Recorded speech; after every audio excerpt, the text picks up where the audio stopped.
Hello and welcome to episode number 2 of our first series of Wrenches, Gadgets, and Hacks. I'm your host, Carl Storms, here with the podcast about design technology for the curious and creative here in the AECO and beyond. And if you listened to episode 1, you know that John Pearson agreed so graciously to be our special guest host for the entire series. Welcome back, John. Glad to be here. Thanks for tolerating me for another episode.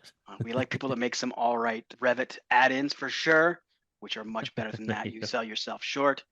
And today we have a very special guest with us today, Jason Kunkel, who's going to be here to tell us all the wonderful things that he does on and off the clock with his digital art. And if you've seen his LinkedIn feed, you know what I'm talking about. But before we get into that, Jason, tell us a little bit about yourself. Certainly. Thanks for having me, guys. It's exciting to be here. Yeah, so I think like a lot of folks, I started off doing not what I'm doing now. I was doing architecture, a degree in architecture, realized I wasn't too awesome at it. But I did enjoy the pen plotter and I did enjoy this little application called DataCAD. Don't know if there's any DataCAD users. Shout out to DataCAD. At the time, I was the youngest in the office, so I kind of picked it up and things snowballed after that. Went over to kind of CAD management, did some IT work, and now I am working for an honest partner and I'm doing consulting and training and heading up the consulting team over here. I guess that leads us back into the idea of the topic. But before we get into that, Design Cat? Is that what you said that first program was? DataCAD. DataCAD. It was like $70 a seat.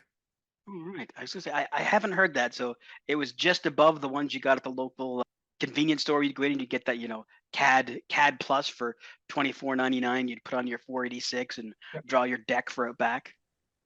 All And it right. still exists. Is it still out there? Good for them. Yeah, DataCAD. There's a Nice. website and everything. Sweet. Scrappy little DataCAD. There you go. Let's hold it on. Some people still enjoy the idea of buy it and keep it. My wife and I were at the local Best Buy. I can't even remember why we were there, to tell you the truth. Oh, getting a keyboard. She'll be happy that I remembered why we were there. But Corel was there. WordPerfect. When's the last time you saw WordPerfect? Right. But their big thing with a big sticker right in the front was buy it once, perpetual license. Like that was their thing, because that's gone away for a lot of things. So they were very excited about it. So if you have a little niche, hey, stick with it. There you go. No, WordPerfect, Corel Draw. I mean, yeah, I'm sure combined, we've all forgotten way more software than we know how to use right now at this So point. crazy.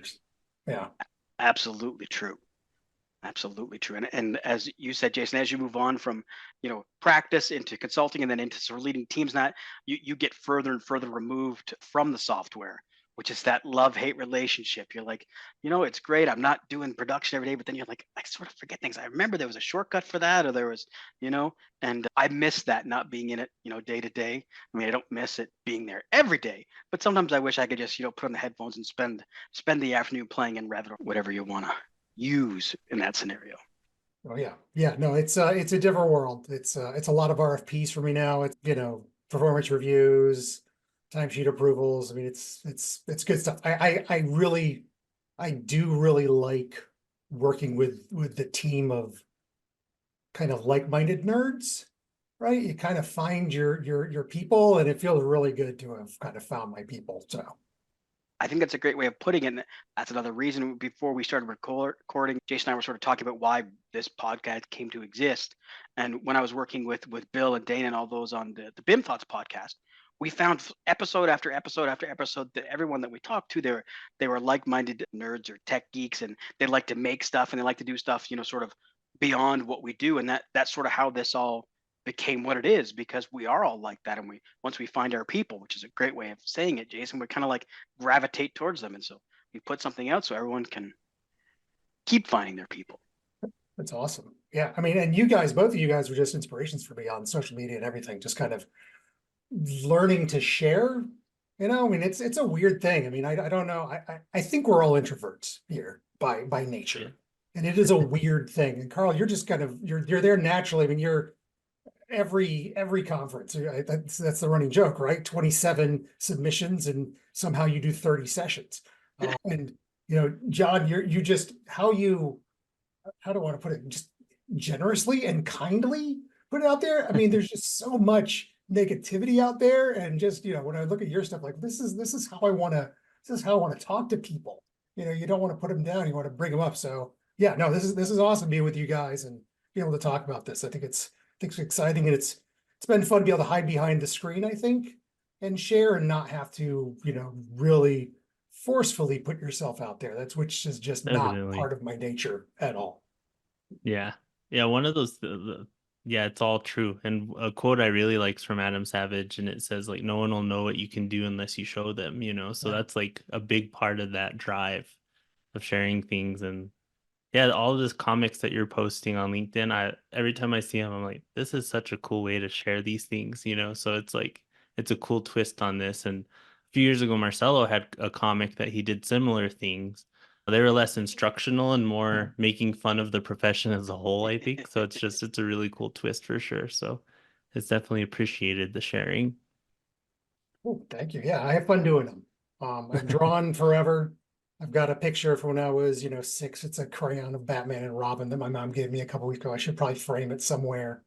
I've never not drawn. It's just always been something I did. And yeah, about a year ago, this idea clicked. And like, I'm not in the classroom much anymore at all. I mean, there's probably literally hundreds of people that I've taught in the classroom Revit, but it's been 3 or 4 years since I've actually led a Revit class. And like I'd like to get some of this out there. And there's some things that work great in videos, right? Clicks in this, and there's some things that work great in other ways. And this obviously requires a specific kind of topic. You don't want to write a comic about how to place a wall. So it's more of the conceptual and the theoretical stuff. It's the stuff I would always go to the marker board and draw something when I was in class. I would just, map out shapes or draw this or draw that. And yeah, going back to the nerds, I figured there's got to be some other folks out there who like comics who speak that language. So I gave it a shot. Absolutely. Yeah, it reminds me a little bit of, I don't remember what AU it was, but it was like 2016, 2017, when Paul Aubin did the comic of the superheroes for Revit, where all the different Revit people, and they were all done up in the costume. And I think even now you can still look on LinkedIn and you see this, the Paul Aubin comic book character. So I think we all kind of resonate to that, and we sort of see it. And the style of the comics that you're doing now, they're approachable. They're kind of easygoing, and which led me to wanting to get on here to find out how you actually make them. But the idea behind them is great, and some of the style reminds me of, and it's right there, but it's not coming all the way out, Architect comics, where it was the comics from the early 2000s about working in an architect's office, but one of the main characters, yeah, was that big sort of generic guy that always has his hand up Yes. here, that never moves, a generic person. Mhm. And I still get emails from them every week. They haven't made them for years, but they started up a Yeah. web app and they send out comics every week sort of to relive it. So I think that's great. The other one that everyone knows as well is the ones that everyone had in their office from the 90s, the CAD comics that were done, like the CAD standards. I hate this. We need standards. We have 14, so I'll make my own. Now we've got 15, but we've all Yep. seen those in the 3D model where the guy's under the desk spinning around a little wooden model inside of the computer screen. So I think the idea of having comics and conveying information is a great way of doing it. I'm sort of glad you brought it to the forefront again. But what I really want to know is, how do you do it? Yeah. So everything is iPad. It's all done. I got an iPad Pro, got iPad Pencil. Obviously there's some mulling and shower and driving thought that happens where you're trying to piece it together, saying, will this work? Won't this work? There is an app. I don't know if I can wholeheartedly endorse the app, but it is called just Comic Draw. And I think like a lot of these, it was paid. The developer is really hard to get in touch with. So that's why I can't be like, oh, go get it, go grab it. Cause I don't know if the development team is like a dude in his garage, and I'm not sure. I emailed them what I thought was a pretty simple fix last year, and I have not gotten the fix. But in terms of what it is, there's a script engine. Just start pounding away, or literally write out a script like a movie script or a comic strip, and then you block out the pages you want, and then I'll do a quick pencil sketch in there. There's kind of a sketching tool. Once I get the pencil sketch, I kind of lay out the word bubbles. I did a comic in college with a roommate, and I didn't do any of the lettering because my handwriting's atrocious. So in terms of kind of layout skills and organization, I never really learned how many words will fit on a page. So once I get my pencil sketch down, I'll lay out the bubbles and see what can fit. And then invariably, there's going to be some adjustments. A word's wrong, it doesn't read right, I've got to change things around. But once I get that done, again, right in that app, there's a little inking and layers like Photoshop. So I go in and I kind of ink it up and add some shading and yeah, spit out a PDF. So it's pretty straightforward. It's nice. I can just kind of do it wherever and whenever. And all these lines are drawn by you I'm looking at one on my other screen, but they're all like your character is just you sketching with an Apple pencil. Yep. That's Yep. awesome. You can see kind of that halftone shading. That's all, there's like a fill for that, obviously. I don't sit and just, do the manual lines. You didn't do every dot on the light switch on I the did work not. setting. Correct. Yeah. Yeah. And there's rulers and things that help you out with the drawing, but yeah, that's all by hand. Yeah, I don't know if I was nervous or not with the whole guys drawing everything in the world thing. And so I wanted to, honestly, that was part of my motivation to get it out there too. It's like, let's get this out before somebody does it in AI better. Now we got to run yours through AI based on your scripts. I'm just kidding. I guess that surprises me, because when you talked about the app and the way that it looks and the outcome, my thought was that, especially coming from the Revit background, the family background, that somehow there was some parametrics or repeatability, that your character of yourself is sort of there, and you can move them and model them, but each frame that's drawn from scratch. Yep. That's I mean, awesome. there might be a little copy pasting if you intentionally want to have the exact same image, but yeah, that's all hand drawn. Because I mean, part of this is I enjoy it. I just like sitting down and drawing, and I like seeing what comes out at the end. I'm positive the professionals are going to do it far more quickly and efficiently, but this is kind of a weekend or an evening thing. I'm sitting in bed and I'm doodling. So yeah. That's what's really cool about having the digital medium, like an iPad, that you can just kind of have it wherever you're not running. You don't have to sharpen your pencils. You're just ready to go. And then on the newer iPads, the pencil just charges on the side, like not like the old ones, so that's really, it enables a lot of those cool things. Yeah, that's wild. I'm like, Carl, I would have figured that your character was an object in a scene that you moved around somehow. That's pretty wild. And I used to draw a lot when I was little, and I kind of got away from it. So like, yeah, that's like a really cool thing just to embrace that for like, working it into your day-to-day work too. Yeah. And I mean, it's about, the kind of you all and the other folks. It's like, let's share the stuff. I mean, I've been around a long time and I've been drawing a long time, but literally in the last like 2 years or so have I actually been, posting my drawings. So it's like, let's put it out there. Let's see if other people, resonate. And you were posting the whiteboard drawings for a while too, as well, right? I The was, drawing yeah. of the day, I think, at the office, right? Yeah, I forgot about that. Yeah, we moved from that office. I had a wall that was entirely whiteboard paint. And then when I was on boarding calls, I'd walk over and just doodle some stuff. So yeah, Okay. those got posted as well. Yeah, forgot about that. Yeah, I always enjoyed seeing those ones too. I think the process is very cool. And again, with the digital media, having it with the iPad and the pencil. Mhm. And that's one of the things that sort of I always struggle with, is that when I'm not working, when I'm sitting at home, I'm kind of fidgety. Mm. My wife either is doing a puzzle or working at knitting, and I've always tried to find these things where I could do that, but I have no drawing skills whatsoever. Circle, square, that's kind of the extent of it. And I got into doing a little bit of programming. I mean, a little bit, and I thought that would be fun, but I have to focus, so I can't be watching TV and trying to write lines of code. My brain doesn't multitask like that. So I'm jealous that you could do that you can sort of just sort of sit back and kind of relax. Maybe you don't need the TV.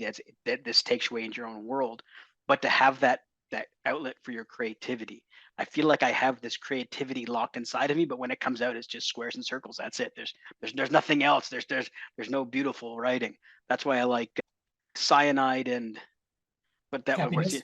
Yeah. happiness. Stick figures. Yeah, I can do that. I can even draw a stick figure. Yep. XKCD also. That's another. Yes, Mm. That yes. guy's got it. The big Yeah. one. And yeah, and I think those ones show that maybe XKCD more so. It's the content that you Yeah. can visualize the stick figure being whatever it is you want it to be, but you all you all realize that one of the ones that I like is two people are having lightsaber fights on on office chairs, and the boss says, "Hey, what are you doing?" Code's compiling. Okay, and then everybody understands what's going on there. They just let it be. So yeah. Yeah, no, having the iPad's been awesome. I had the original Pro up until middle of last year. I knew it was getting the job done, but like you said, John, the pencil snapping to the side, for some reason, that's a game changer. It's just Oh, awesome. it's huge. Yeah. Having to plug it into the bottom like a weird selfie stick was like not okay. Right. And I was worried it gonna break it every time I had it Yeah. there and it was gonna snap off. So yeah, no, it goes with Yep. me, almost everywhere nowadays. It's awesome. It's really a lot of fun. Not Very that, cool. maybe Apple should sponsor you guys. I don't know. We'll take it. I'm Uh-oh. Android everything, Mm, but I do have an old school iPad Air because again, back in my consulting days, a lot of the Autodesk cloud software was only Apple at the time, so you can mm, only use. So we had to have one to work through, and it just finally, it still works fine, but it won't update past iOS 12. So a lot of the apps have Uh, stopped working. My password reminder won't work on it. I can't. So they're kind of forcing me, and I'm like, do I want another one? But maybe now I can just look, hey, the pencil clicks to the side. I can draw circles and squares and maybe make them something pretty. I think I have to get it. there you go. Yeah. No, I've got, and of course there's 10,000 drawing apps. You know, yeah. I like Sketches. Procreate seems to be the one people mostly gravitate to. Mm-hmm. Of course, Autodesk has one that I tried and didn't really stick around with. Autodesk Sketchbook, right? Is Yeah, that what that yeah, one that Yeah. is? sounds right. And Procreate's really cool. It's a little overwhelming, Procreate, because like there's a lot you can do in that app, but I've used it for some of my like memes and stuff. I'll edit it in Procreate, just because it's easier. But yeah, I've never drawn anything in it really. Have either of you ever worked with? I think it's called Traces, but it's the one from Morphin where you literally Oh, can. Morpholio Trace. Yeah, where you Yeah. can like put tracing paper over top. Yeah, I was at an It's architecture firm and people loved that app. And like yeah, you can lay trace over it and sketch on top of things and keep Mhm. laying over trace. yeah. And people Color with really liked trace. that one. Yeah, that was interesting for a while there too. I think I mean, yeah, aside from the iPad stuff and doing this stuff digitally, it's still, it's calling back to that like that medium of us like viewing comics like Sunday comics or whatever the heck. I was looking at your posts here on LinkedIn too. People are really reacting to them too. You're getting a lot of traction with these, so that's like really cool. I mean, I can't see the full analytics, but I see all the comments and everything. Yeah, it seems to have clicked something, and I actually had my first thing stolen from me on LinkedIn. That was my next question. That's where I Somebody was just going. randomly posted it. I'm like, hey, this is mine. What are you doing here? What's going on? Yep. Yeah, it was weird. It was a new thing for me. Yeah, I saw that one. That was going to be a question I had for you is like everyone always says it's flattering, right? It's always the sincerest form of flattery. Sometimes it doesn't feel that way though when you see it getting circulated. So, Yeah, how has that been to navigate? it was only once. And Okay. I said, hey, this is me. They never took it down. I am curious how many of these accounts are just kind of bots out there now. True. Not True. really human beings at this point, grabbing this kind of stuff. But no, I hadn't put my name on them until that happened. And then I went back and started putting my name on all of them just so it's there. Okay. And That's I'm good. not, if people want to grab them and print them out for work and share them, that's awesome. I have no problem at all with that. But yeah, I started putting my name on just because somebody on the internet decided it was theirs and not mine, which was a little peculiar feeling for me. Yeah. Yeah, you're all about sharing. It's just, man, like someone just blatantly stealing it though, that always does not feel very Yeah. good. And then they might get questions about it and they can't answer those questions. So it just muddies all of it for sure. So yeah, I'm glad to see that you have your name on them now because when I first saw your first one, I recognized the little character as you, right? Like that's you. But I noticed right away there's no name, no date, no shared by Creative Commons license, none of that kind of stuff. And I was Yeah. like, oh wow, this is like a comic. And then when I saw you comment on that post, I was like, someone did take it right away. Like, holy smokes. It didn't take long at all. Yeah, I mean, it means you made something really cool, is what that does mean, truthfully. It's just, it doesn't always feel great, you know? Yep. Yep. No, I looked into the whole Creative Commons stuff. Honestly, I couldn't navigate it well enough to figure out what I should put on there. So yeah, we'll see how this works. But yeah, that Sure. is, in quotes, me, of course. It's not me, but it's the adaptation. He has a lot more hair than I do. So you got to be a little flattering to yourself when you do it. But yeah, it's just, you get a little mascot to kind of go and help navigate through this stuff, try to make them generic as possible. Are either of you comic readers? It's when I was younger, I would read Sure. comics a lot. Yeah. So Yeah, I just several years ago, Scott McCloud wrote Understanding Comics, which was basically the Bible about how comics work and what you want to do with them. And that is, that's just, I go to it probably once a year and I paw through and read it. And so much of his concepts of, how you tell stories. I mean, there's a vernacular in there. I'm not trying to get too deep or too nerdy, but it's not just about putting a picture and words and picture and words and picture and words and picture and words. There's a way you got to kind of try to have things flow and try to line them together. And that's, I'm still trying to get those skills down of the best ways to tell the stories in this medium. And that's always fun for me to kind of learn that stuff at this point. very cool. Making it flow well and hitting all those points for sure. Mhm. I mean, I do have a comic here that someone gave us. It's actually, I'm gonna work my way through it, but someone gave us this for Christmas. It's a manga actually. Oh, So it's all nice. backwards. Oh, nice. Right? Yeah, so we had a dog named Zero and someone gave this to us and I was like, how do I read this thing? Because it's, in reverse. So yeah, we've had this sitting here for a while actually. So Awesome. crazy. So are you gonna do any that are in reverse like that? Oh, I'm just sure. Yeah, kidding. absolutely. Yeah. Totally. Yeah, no, I don't, yeah, I don't think the publishing of these is going to be anything major. Just if somebody wants to get it out of their printer, go for it. There you go. I think a couple of the points we brought up here, the idea about sharing and then some of the downsides of sharing is that other people take it and take credit. Like John, I'm glad that you put your name on it because sometimes the sharing of it's not meant to be, thieving. This is a great idea. I want to share it, but I don't know who to attribute to. There has been this comic. It's not a comic. It's a drawing that I use in so many of my presentations that basically talking about BIM level 0, BIM level 1, BIM level 2, and there was no name on it. There was no anywhere to accredit it, and I sort of incorrectly said, "Well, that's okay. I can just share it." But nowadays, AI, it works for forces of good. I took it in, I did a reverse scan, I did an image scan, and I actually found out where it came from, who it went to, found I can attribute it now. I have all that stuff. So I'm like, life is gonna actually found out that there's more to it. It had been cropped down and cropped down and cropped down, that I was missing all the best parts. So I'm glad that you did that because sometimes people want to share your data, from a place of good. And if they're sharing it from your post, it's easy, but sometimes it gets down there. But the other thing, and this is more lighthearted than thievery of our intellectual property. But speaking of comics, Marvel or DC? Oh man. And you thought you were going to have it easy today. Right. This isn't a fair question. I am a Batman nut. Probably overall though, if I'm going to grab more, it's going to be Marvel just from the volume of stuff. Honestly, lately it's more independent stuff. Yeah. Not to be that guy, but yeah, I mean there's age bracket for some of these things. Like, I mean, I will tell anybody in the world to go read Saga right now. I'm pretty sure it was published by Image. Oh yeah.